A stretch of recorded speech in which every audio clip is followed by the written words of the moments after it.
गोपी को साधु की सलाह। नंदापुर नामक एक गांव में गोपी नाम का एक लड़का रहता था। वो बहुत कामचोर था। वो हर काम को आसानी से बिना मेहनत के करना चाहता था। मेहनत का काम उसे बहुत मुश्किल लगता था। उसे घूमना फिरना और मस्ती करना बहुत पसंद था। वो हमेशा गांव के बच्चों के साथ फिरता रहता था। उसके माँ बाप उसके लिए बहुत चिंतित थे। वो बस अपने बच्चे को सुधरता देखना चाहते थे। एक दिन उसे गांव में एक साधु मिला। साधु को गोपी के बारे में पता था। उसे सुधरने के लिए उसने उसे एक सलाह दी। तुम बहुत अमीर हो जाओगे अगर तुमने मेरी ये बात मान ली तो। अपने गांव के बाईं तरफ एक आम का पेड़ है। उसके 10 कदम पर अगर तुम खोदना शुरू करोगे तो तुम्हें वहाँ सोने का खजाना मिलेगा।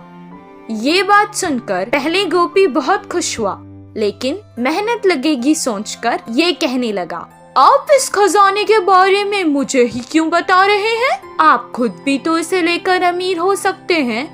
हम साधुओं को धन का लालच नहीं है, हम बस लोगों की मदद करते हैं।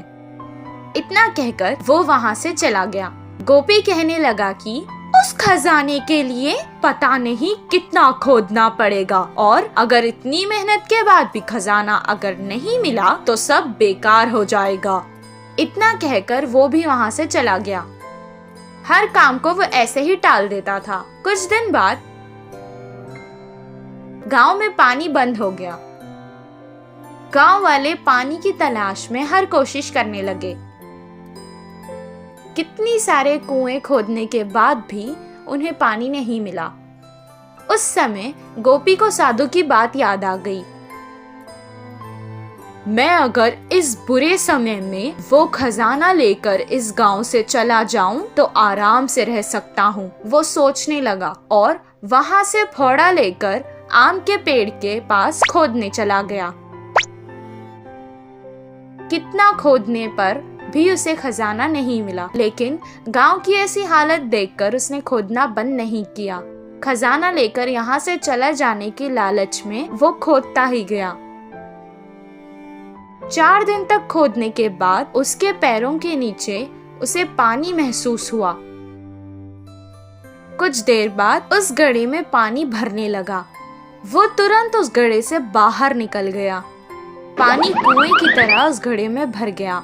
इस बात का पता गांव में लगते ही सारे गांव वाले आकर उस कुएं को देखने लगे। गांव वालों की जान बचाने के लिए सबने उसे कुछ ना कुछ उपहार भी दिया। मेहनत के बाद शाबाशी के साथ साथ उसे इनाम में मिला, जिससे वो बहुत खुश हुआ और इस दिन से वो मेहनत के काम करने लगा। गोपी के कुएं से उस गांव की परेशानी भी खत्म हो गई और सब खुशी खुशी रहने लगे।